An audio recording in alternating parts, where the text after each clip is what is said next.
Good morning, colleagues. I've had the opportunity and privilege to teach Education 2100 Nature of the Learner for multiple sessions. For this online version, it is essential that you as the learner receive the same knowledge and skills as a student who I see each week in the classroom. The assignments that you'll have the opportunity to complete will hopefully allow you to explore the multiple factors of our learners that you'll be able to go in and recognize and teach each student as an individual. There are several assignments that I'd like to go over now to allow you to do your optimal work. Your first assignment is for you to have the opportunity to reflect upon as well as articulate your professional goals. Every one of us has areas that we would like to improve upon. This is identified on the syllabus as your professional learning plan. If you look in Blackboard under Information, you'll see the rubric as well as a grid for you to identify what are some areas that you would like to improve upon. That first area is known as personal dispositions. Do you have a tendency to be late? Are you unorganized? Perhaps that's an area that you know you need to improve upon so that you can be the most effective teacher. So for this, you have the opportunity to identify some dispositions that you would like to improve upon, as well as goals you have for yourself for this semester, secondly, while you're here at High Point University, and finally, for the 5 years after you graduate from High Point University.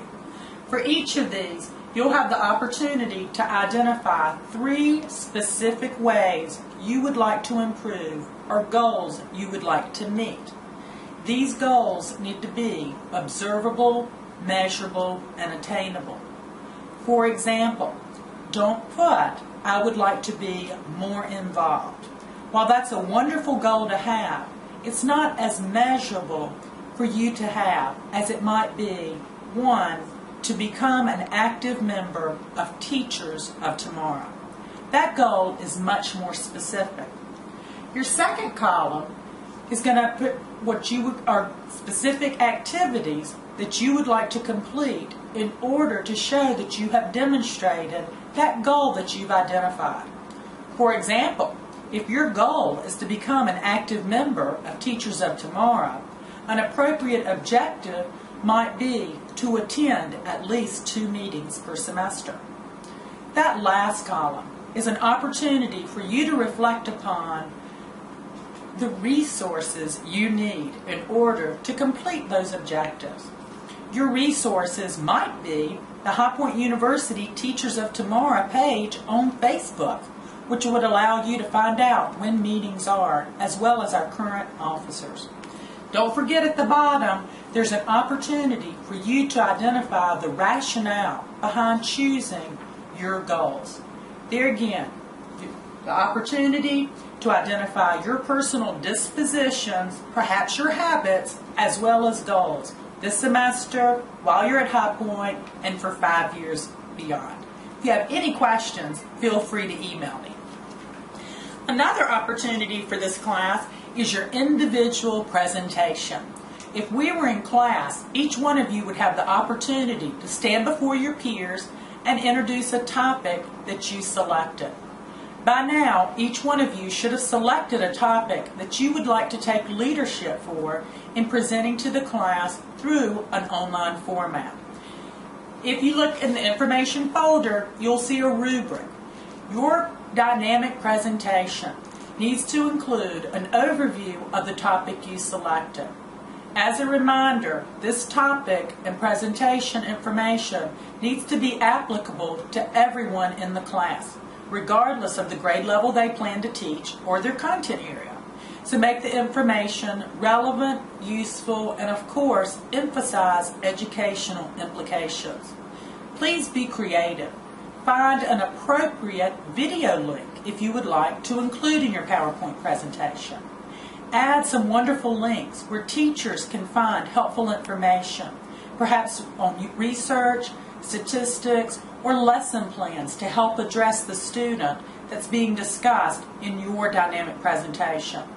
At the bottom of the rubric, you'll see that you have the opportunity to be creative as much as you would like. Feel free to provide an audio overlay of your PowerPoint presentation. Include information that's dynamic, informative, as well as creative. In addition to that visual, you'll also provide each person in the class with a one-page handout. Again, the information needs to emphasize educational implications. These will be wonderful resources once the course comes to completion. You'll also have the opportunity in this class to write 3 little mini research papers. Now, while the presentation topic needed to include information that was relevant to all, your research papers can emphasize information that is going to be imperative for you to know. For example, if you want to teach at the elementary level, you could focus your mini research papers specifically on different factors that most apply to elementary school children. And so this mini research paper can be much more narrow than your dynamic presentation topic. As a reminder, don't write a mini research paper on the same topic you did as a presentation. That's known as double dipping. There's several opportunities for you to get out and explore different educational opportunities. The one that I'm most excited about is your opportunity to provide service. As much is given, much is expected. And by now, you should have submitted the contract for your service learning opportunity. For your service learning opportunity, this is a chance for you to go, hopefully, into an educational setting, such as a public high school, an elementary school, etc. But due to the nature of the online course and the summertime offerings, I realize that may not be possible. So you could always volunteer at a homeless shelter, volunteer at the YWCA, help a student who's struggling currently for the EOG that's upcoming in just a few weeks.